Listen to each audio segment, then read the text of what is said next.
Isté však je, že škody budú vyčíslené na niekoľko miliónov korún. Vieme o tom, že obecná komunikácia bude asi v úseku 3 km zničená, vodovodné, potrubie plynové, neviem jak, regulácia potoka, to bude asi zrejme v celom úseku 3 kilometrovom, asi určite to bude všetko spadnuté, podmité, jak vidíme podľa tej dravej rieky a jak sa tá voda povylievala, takže určite regulačka bude celá.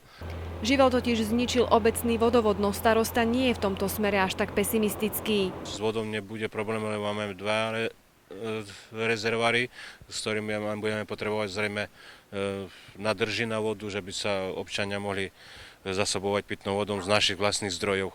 Popadané elektrické stĺpy, pretrhnuté elektrické vedenie, nefunkčné telefónne linky, s týmto všetkým bude musieť obec v najbližších hodinách a dňoch bojovať. Hodnotu ťažko mi teraz vyčísliť, ale určite to bude ponad 10 miliónov, keď nie viacej, ani neviem si to ani predstaviť ešte v živote. Hej.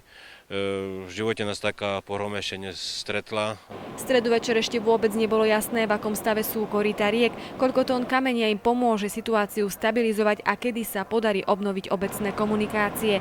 Vodný živel úplne zničil jednu novostavbu, viaceré domy majú narušenú statiku, zatopené boli pivnice. Keď pošiel majetok, aj ľudský život, fakt nikto im nevráti. Sú to prakticky súrodenci, obidvaja majú rodiny. Ja neviem podrobnosti, jak sa to vlastne stalo, čo tam sa vlastne prihodilo. Kedy sa život v obci vráti do normálnych koľají, si starosta nielen netrúfol odhadnúť. Isté však je, že už nikdy nebude taký ako predtým.